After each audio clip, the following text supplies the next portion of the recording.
Commander Vex Talon stood on the observation deck, his four eyes blinking in sequence as he watched the public execution. His scaled skin rippled with satisfaction while the primitive humans dangled from the anti-gravity gallows. The sight amused him greatly. Look at them swing. So undignified, he chortled, nudging Sub-Commander Zara beside him. Did they really think their pitiful military could stand against the might of the Draconid Imperium? Zara flicked her tail in agreement, her mandibles clicking with amusement. Humans. Always so confident until the moment of truth arrives. Below them, in the central plaza of what was once called Washington, D.C., 5 human generals hung suspended in the air, their bodies rotating slowly for the assembled crowd of conquered Earthlings to witness. The anti-gravity field preserved their lives, just barely prolonging their suffering for maximum psychological impact. General Williams is turning a fascinating shade of purple, observed Science Officer Krell, who was taking detailed biological readings. These humans have such expressive circulatory systems. Quite entertaining. Vex Talon grunted in agreement. How long until brain death? At current oxygen deprivation rates, approximately 20 more minutes, Krell replied, consulting his datapad. Though General Martinez appears to be fading faster. Poor cardiovascular health, perhaps. Hey! The crowd of humans below remained silent, thousands of them forced to watch at gunpoint by Draconid soldiers. Their collective horror was palpable even from this height, exactly as Vex Talon had intended.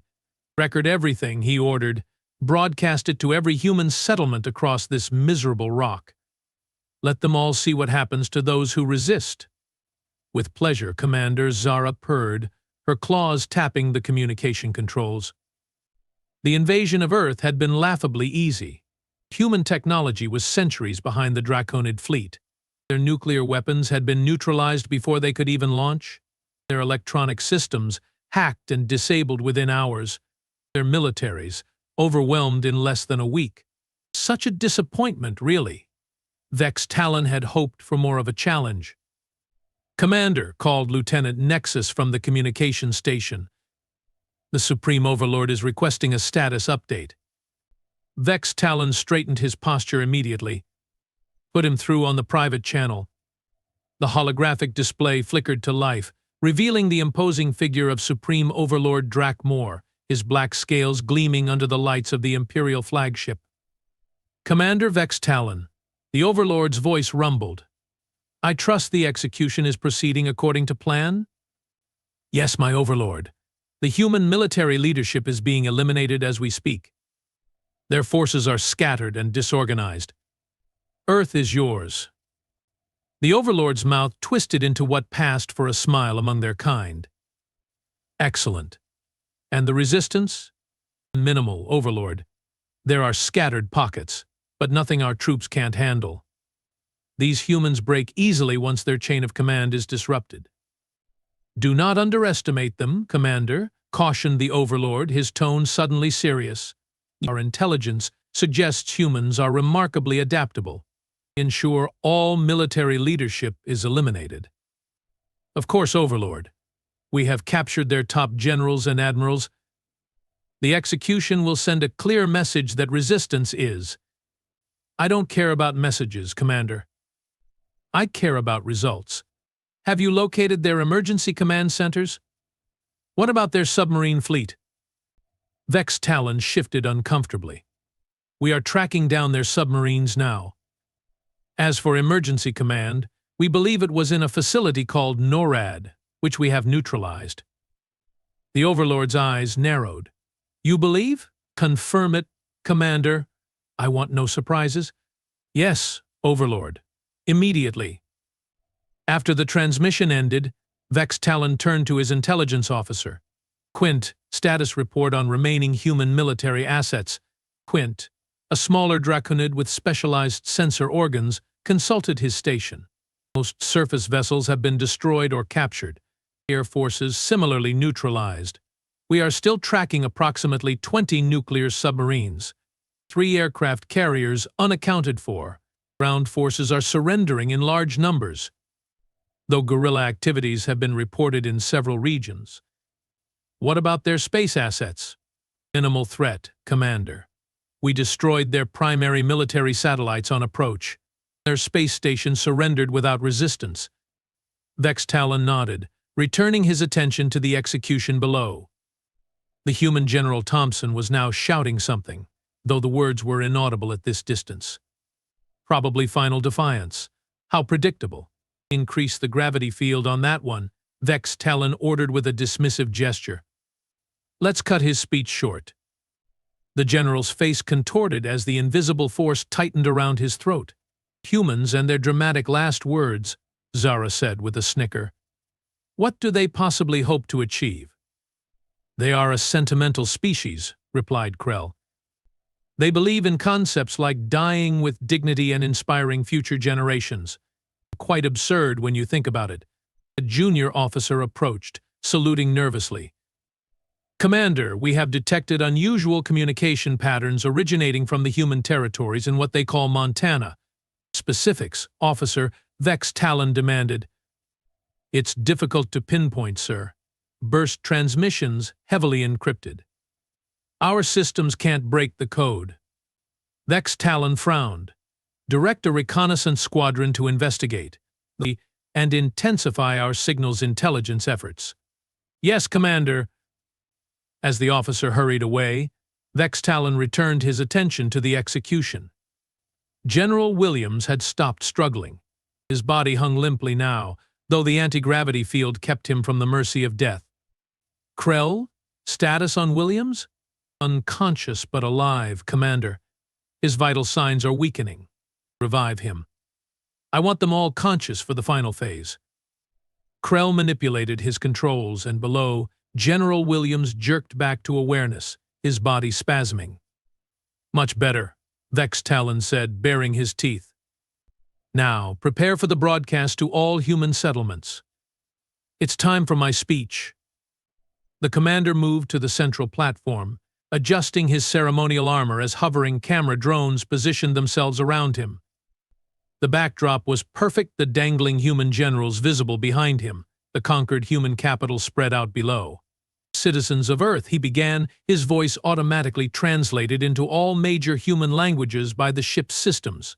Your military forces have failed you. Your governments have surrendered. The Draconid Imperium now claims this planet as its newest territory. He paused for effect, enjoying the moment. Resistance is not only futile but punishable by public execution, as these former leaders have discovered. However, the Imperium is merciful to those who accept their proper place. Surrender completely, and you may live as productive subjects under our benevolent rule. Vex Talon gestured to the hanging generals. This is the cost of defiance. This is the price of. Commander. Quint interrupted urgently. We are detecting multiple launch signatures from various locations around the planet. What? Human missiles? Impossible. Our countermeasures. Not missiles, sir. Small craft. Hundreds of them, rising from hidden facilities, oceans, and sir, they appear to be using some kind of propulsion technology we haven't encountered before. Vex Talon snarled. Show me.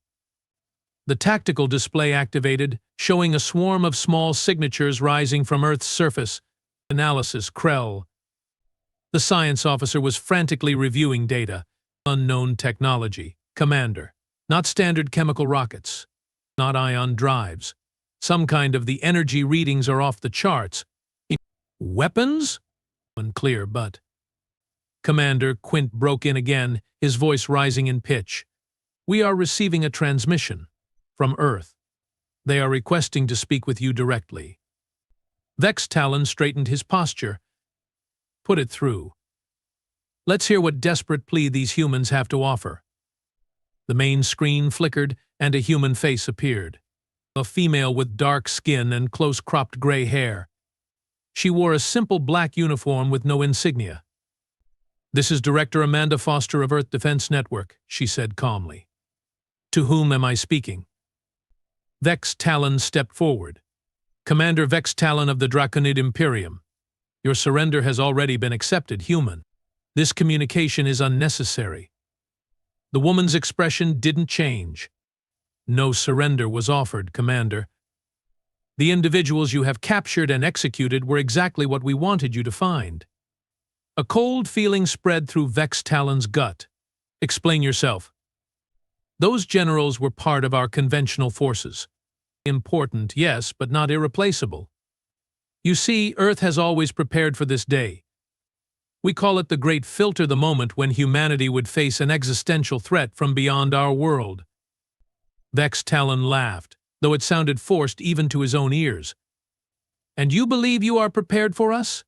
Your technology is primitive, your weapons ineffective, your resistance broken.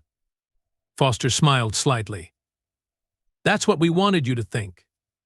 While you were focused on our conventional military assets, you failed to notice Earth's true defensive capabilities. Those small craft your sensors are detecting, that's just the beginning. On the tactical display, the swarm of Earth vessels was growing, now numbering in the thousands. You have activated Protocol Zero, Foster continued. It's quite simple. When hostile aliens attempt to conquer Earth and believe they have won, we reveal our actual technological capabilities. The impossible, Krell blurted out. Our intelligence was exactly what we fed you, Foster finished. For decades, we have maintained the appearance of technological inferiority while developing our real defenses in secret. Those generals you are so proudly executing? They volunteered for their roles, knowing they would serve as the trigger for Protocol Zero if captured. Vex Talon's scales bristled with rage. You are bluffing. This is a desperate attempt to. Commander, interrupted Quint, the human vessels are taking up positions around our fleet. They are surrounding us. Destroy them. Vex Talon ordered. Sir, our weapons systems they are not responding. Something is interfering with. A blinding light flashed outside the viewport, followed by another, then dozens more. On the tactical display, Draconid ships began disappearing from the grid. What you are witnessing, Foster explained calmly, is the neutralization of your invasion force. We could destroy your ships, but we prefer to disable and capture them. Less messy that way. Vex Talon stared in disbelief as another explosion lit up the sky. This is impossible. How could you hide such technology? Compartmentalization. Misdirection. Patience. Humans are quite good at keeping secrets when properly motivated. And the threat of extinction is very motivating. The ship suddenly lurched, sending officers stumbling across the command deck. We have lost engine control, reported a panicked technician. Something's overriding our systems. Commander Zara hissed. We should activate the self-destruct sequence before they capture. That won't work either, Foster interjected. We have already isolated those systems. Your ship is now under our control. Vex Talon's mind raced. This couldn't be happening. Humans were primitive, weak. Their technology was generations behind the Imperium's. It had to be a trick. You find this hard to believe? Foster noted, reading his expression. That's understandable. Your species judges others by their apparent technological level. We counted on that arrogance. Another explosion rocked the ship. That was your primary weapons array being disabled, Foster explained. Don't worry, your life support systems will remain functional. Vex Talon snarled. The Overlord will send reinforcements. This planet will burn for your deception. No reinforcements are coming, Commander. The quantum entanglement network you use for faster-than-light communication. We have been monitoring and interfering with it since your ships entered our solar system. Your Overlord believes everything is proceeding according to plan. As if to punctuate her statement, the ship's artificial gravity fluctuated, momentarily lifting everyone a few inches off the deck before dropping them unceremoniously. Sorry about that, Foster said, not sounding sorry at all. Still calibrating our control systems to your technology. Down below, on the anti-gravity gallows, something was happening. The generals' bodies were dissolving? No, not dissolving, transforming. Their human features melted away, revealing something else entirely. Holograms, Foster explained. With some sophisticated drone technology. Quite convincing, weren't they? The real generals are safely coordinating our counteroffensive. Vex Talon's world was collapsing around him. And why? He managed to ask. Why maintain this deception? Why not simply defend yourselves openly? Foster's expression hardened. Because we needed to identify all your forces, learn your tactics, understand your technology, and most importantly, we needed you to reveal your true intentions. Would you have come in peace if you believed we could match your power? Or would you have simply brought more ships, more weapons? She leaned closer to the camera. Now we know exactly what kind of species we are dealing with, and we will respond accordingly. The ship shuddered again, more violently this time. That concludes our demonstration, Commander, Foster said. Your vessel is now being guided to a secure facility. You and your crew will be treated humanely, studied, and eventually given options for your future. Those options will not include returning to your Imperium. This is not possible, Vex Talon whispered. And yet, here we are, Foster replied. You laughed while hanging our generals.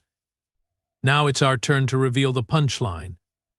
The screen went dark, leaving Vex Talon staring at his own reflection, a commander who had just realized he'd fallen into the most elaborate trap in Draconid military history. Outside the viewport, Earth's secret fleet surrounded them, their mysterious drives glowing with impossible energy. And somewhere below, humans were surely laughing at how easily they had turned the tables. Protocol Zero had been activated, and the real war, the one the Draconid Imperium never saw coming, was just beginning. 3 days in human captivity had taught Commander Vex Talon more about humiliation than his entire 87 cycles of life. His once pristine command uniform hung in tatters around his scaled frame. And the temperature in his cell, deliberately kept cooler than Draconid comfort levels, made his movements sluggish and his thoughts foggy. Wakey, wakey, eggs and bakey, announced the human guard, Parker, sliding a tray through the small opening in the transparent barrier. Though I guess you prefer your meat raw, huh, Commander Lizardface? Vex Talon didn't respond. He'd learned that engaging with the guards only encouraged their mockery. Silent treatment again? Suit yourself. Parker tapped the barrier. Director Foster wants to see you in an hour. Try to look presentable, though that might be asking too much. After the guard left, Vex Talon reluctantly examined the food tray. More cooked meat and vegetation. His species could eat it, but barely. Another calculated discomfort. The humans were surprisingly sophisticated in their psychological tactics. Vex Talon's ship, the Imperium's proud flagship, Inevitable Conquest, had been captured intact and towed to a facility buried deep within a mountain range. Most of his crew were being held in a separate location. Only his senior officers shared this prison, kept in individual cells along the same corridor. Seen through the transparent wall, he could see Sub-Commander Zara in the cell opposite. She sat motionless, staring at the floor, her once vibrant scales now dull. Science Officer Krell occupied the cell to his right, constantly scribbling notes about their captivity on scraps of material, maintaining the pretense of scientific observation even now. Vex Talon picked at the food, his mind replaying the catastrophic defeat for the 1000th time. But how had the humans concealed such technology? How had the Imperium's intelligence been so completely wrong? An hour later, 4 guards arrived to escort him to Director Foster. They secured his limbs with energy restraints that prevented any aggressive movement while allowing him to walk. Quite a change from your observation deck, isn't it, Commander? One guard remarked as they marched through the facility. No more anti-gravity executions for you to enjoy. The hallways were bustling with humans in various uniforms, many examining pieces of Draconid technology harvested from captured ships. They passed a laboratory where technicians were disassembling a Draconid pulse rifle, casually improving its design as they studied it. They entered a large chamber dominated by holographic displays showing the status of the human counteroffensive. Vex Talon's heart sank as he recognized the tactical patterns. The humans weren't just defending Earth, they were systematically isolating and capturing every Draconid vessel in the solar system. Director Foster stood at the center of this hive of activity, calmly issuing orders to subordinates who hurried to comply. She looked exactly as she had during their first communication, composed, confident, and utterly unimpressed by the alien invasion force. Commander Vex Talon, she acknowledged without looking up from her datapad. I trust your accommodations are adequate. You know they are not, he growled. Comparable to how you planned to house human prisoners, according to the files we recovered from your ship. Perhaps even more comfortable. She finally looked at him. Consider yourself fortunate. What do you want from me? Foster gestured to the displays. Nothing, really. Your tactical knowledge is already outdated. Your technology, while advanced, has obvious limitations our engineers are addressing. Your crew is providing all the biological data we need. She took a step closer. This meeting is more of a courtesy, an opportunity to show you what Protocol Zero really means for your Imperium. She waved a hand, and the central display changed to show a massive spaceship unlike anything in the Draconid fleet. Its design was sleek yet functional, with no wasted elements. Energy signatures pulsed along its hull. The EDS Reckoning, Foster explained. Earth defense ship, first of its class. There are 20 more like it, hidden in various locations throughout our solar system. They have never been deployed, until now. Vex Talon stared at the vessel. Its size rivaled the Imperium's largest dreadnoughts, but its design was completely alien to his experience. Impossible, he muttered. Such ships cannot be hidden. Can't they? We built them in segments, deep within planetoids and moons, using materials that absorb or deflect standard scanning methods. Your surveillance never detected them because you were looking for the wrong signatures. The display shifted to show the ship accelerating, then simply vanishing. What was that? Vex Talon demanded. For that, Commander, was our version of faster-than-light travel. Not dependent on jump points like your system. Not limited by quantum entanglement constraints. True interstellar capability. The implications hit Vex Talon like a physical blow. If humans could travel between stars without using the established jump network controlled by the Imperium. You are bluffing, he said weakly. Foster smiled. The Reckoning reached your nearest outpost at Proxima Centauri 20 hours ago. It's already on its way to the next Draconid colony. She tapped another control, and the display showed footage from what must be the Proxima outpost Draconid soldiers surrendering to human forces in advanced combat suits. We are not destroying your outposts, Foster explained. Just repurposing them. Gathering intelligence. Inserting our agents into your network. The Overlord will. Supreme Overlord Drakmor has received confirmation that Earth has been successfully conquered, Foster interrupted. At least, that's what the report said. It came through your authenticated channels, using your encryption protocols, bearing your personal codes. She smiled thinly. We are quite good at signals intelligence, you see. Your communications network is rather primitive by our standards. Quite easy to infiltrate once we understood its basic architecture. Vex Talon's legs nearly gave out beneath him. You have doomed yourselves. When the Overlord discovers this deception, he will what? Send more ships for us to capture. Deploy worse weapons for us to turn against you? Foster shook her head. Your species has a fundamental misunderstanding of humanity, Commander. You saw our apparent technological limitations and assumed we were weak. A fatal error. The displays around the room changed again, showing different aspects of Earth's hidden capabilities. Orbital defense platforms emerging from camouflaged positions. Manufacturing facilities buried deep beneath mountains. Training centers where soldiers practiced with weapons far beyond what the Draconid scouts had reported. For centuries, we have maintained a facade, a technological Potemkin village designed specifically to lure threats like you into a trap, Foster continued. Our public technology advanced at a carefully controlled pace, while our actual capabilities developed in secret. But why? Vex Talon asked. Why the deception? Foster considered him for a moment. 2 reasons. First, we needed to identify which alien species we could trust. Those who approached us peacefully despite our apparent vulnerability proved themselves worthy of diplomatic relations. And the second? Awe. We needed to identify threats like you expansionist empires that prey on what they perceive as weaker species. Her expression hardened. You provided a perfect test case for Protocol Zero. She gestured, and the displays shifted again, now showing multiple Earth vessels approaching what Vex Talon recognized with horror as the Imperium's capital world. That's impossible, he whispered. The distance, the defenses. Your home system defenses are formidable, Foster acknowledged. But they are designed to repel enemies using technology you understand. We don't play by those rules. She walked toward another display, motioning for Vex Talon to follow. It showed a three-dimensional map of known space, with Draconid territories highlighted. Your empire spans 46 star systems with colonies or outposts in 27 others. Impressive by the standards of most species you have encountered. Foster tapped the display.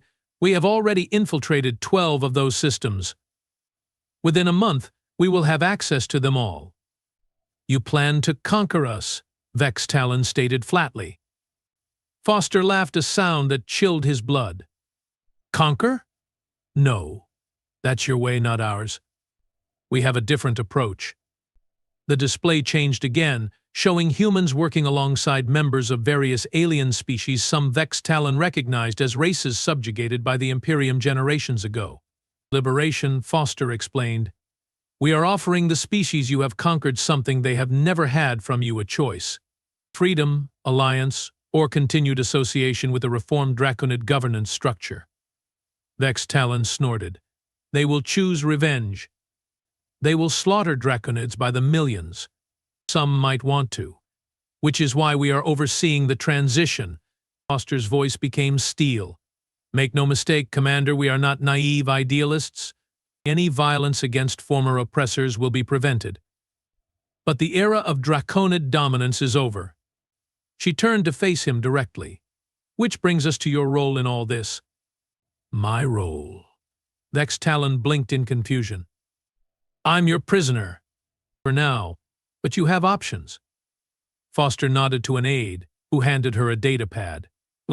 Option 1, remain in custody for the duration of this conflict, after which you will be relocated to a Draconid reservation world. A reservation? Like animals? Like a defeated people who need time to adjust to a new reality, Foster corrected. Option 2, assist us in communicating with your leadership, facilitating a smoother transition and potentially saving millions of lives on both sides. Vex Talon stared at her. You want me to betray the Imperium?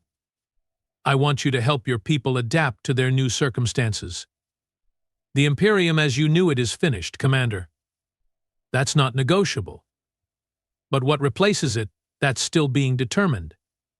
She gestured to the screens showing Earth ships throughout Draconid space. This isn't a negotiation, Commander. It's a courtesy. The decisions will be made with or without your input. Vex Talon felt something he'd rarely experienced: genuine fear for his civilization's future. And if I refuse both options, then you will watch from your cell as everything you have known is dismantled. Foster's expression softened slightly. It doesn't have to be that way. Your expertise could ease this transition, prevent unnecessary suffering. But before Vex Talon could respond, alarms blared throughout the facility. Foster turned to a communications officer. Report.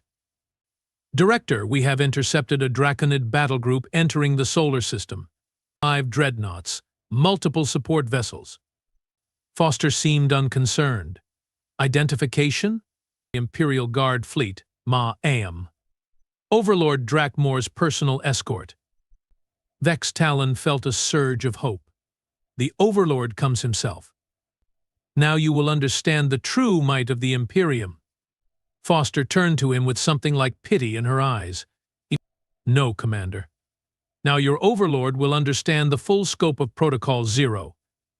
She issued rapid commands, and the tactical displays shifted to show Earth's defensive positions. Hidden weapon platforms activated throughout the system. The mysterious fleet of advanced ships moved into interception formation. Launch Operation Checkmate, Foster ordered calmly. On the displays, something extraordinary happened. Space itself seemed to ripple around the incoming Draconid fleet. Their ships suddenly slowed, as if caught in invisible amber. Localized space-time manipulation, Foster explained, noting Vextalon's confusion. We are adjusting the physical constants within a defined bubble around their fleet. Their engines are still functioning at full power, but the space they are trying to move through has different properties now. That's beyond theoretical physics, Krell stammered from where he stood with his own guards, having been brought to witness this demonstration as well. For you, perhaps, Foster replied. We have had functional gravity manipulation for over a century. This is simply an extension of those principles. The Draconid fleet, now moving at a fraction of their normal speed, was surrounded by Earth vessels that seemed to blink into existence around them. Boarding teams deployed, reported a tactical officer. Targeted systems neutralization in progress. No, Vextalon whispered as he watched the Overlord's mighty fleet being systematically disabled without firing a single shot. No, this cannot be happening. Accept reality, Commander, Foster said quietly. Your Overlord will be our guest within the hour. Just as you are. Vextalon stared at the displays in disbelief. The pride of the Imperium, rendered impotent by technology he couldn't begin to comprehend. How? He finally asked. How did humans develop such capabilities in secret? Foster considered the question. Necessity, unity of purpose, and fear a powerful motivator. She gestured to the stars on the display. We detected your scout ships generations ago. We intercepted communications from your exploration vessels. We knew what was coming, but the technology gap is deliberate. Foster nodded to a lieutenant, who brought forward what looked like a small metal cube. This device contains the complete specifications for your most advanced warship. We recovered it from your vessel's databanks.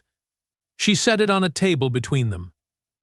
Our engineers have already identified 147 critical improvements that could be made using materials and techniques available to your civilization. Your technology isn't inferior because you lack capacity, Commander. It's inferior because your society prioritizes conquest over innovation. The cube projected a holographic schematic of an improved Draconid vessel. The design was elegant, efficient, and clearly superior to anything in the Imperial fleet. Your civilization has stagnated, Foster continued. You conquered others and adapted their technologies, but you stopped pushing boundaries centuries ago. Humans never stop pushing. The alarm silenced as reports confirmed the complete capture of the Overlord's fleet. Foster turned back to Vextalon. So, Commander, your options remain open, but the timeline has accelerated. Will you help us communicate with your Overlord? Explain the new reality he faces? Vextalon looked around at the command center, at the displays showing Earth's overwhelming technological superiority, at the faces of humans calmly dismantling an empire that had stood for thousands of years. They had laughed while hanging the generals, or what they thought were generals. Empty puppets, bait in an elaborate trap. And now the trap had snapped shut not just on his expedition, but on the Imperium itself. I will speak to the Overlord, he finally said. He should understand what we are facing. Foster nodded. A wise choice. As Vextalon was led toward the communication center where he would soon face his supreme leader, he glanced back at the tactical displays. Earth ships were appearing near every major Draconid world now, their impossible drives allowing them to bypass all the defensive networks the Imperium had spent centuries establishing. Protocol Zero wasn't just a defensive measure, he realized. It was humanity's carefully planned entrance onto the galactic stage, a revelation of power so overwhelming that resistance was indeed futile. The humans hadn't just been hiding their technology. They'd been perfecting it, testing it, ensuring that when they finally revealed themselves, no force in known space could stand against them. And they'd used the Draconid invasion as the perfect opportunity to demonstrate that power. You know, Foster said, falling into step beside him as they approached the communication room. "There's something your intelligence reports got completely wrong about humans." "What's that?" Vex Talon asked tiredly. "We are not just good at fighting. We are even better at making peace." She handed him a data pad containing terms of surrender for the Imperium. "The choice was always yours. Attack and face this outcome. Become in peace, and we would have shared our knowledge freely." She smiled not unkindly. "Remember that when you speak to your overlord. The path forward matters more than the mistakes behind us." As Vex Talon prepared to face Drakmor and explain humanity's Protocol Zero, he finally understood the humans' greatest weapon. Not their hidden fleets, or their space-time manipulation, or their advanced propulsion. Their greatest weapon was patience, the willingness to appear weak while building strength, to absorb the first blow while preparing a devastating counterstrike, was to let enemies believe they had won until the perfect moment to reveal the truth. The Draconids had laughed while hanging the generals. Now humanity would restructure the galaxy while the Imperium watched in disbelief. And somewhere in the vast bureaucracy of the Imperium, Vex Talon was certain there was a file warning about underestimating primitive species, a file no one had bothered to read. That, perhaps, was the greatest irony of all.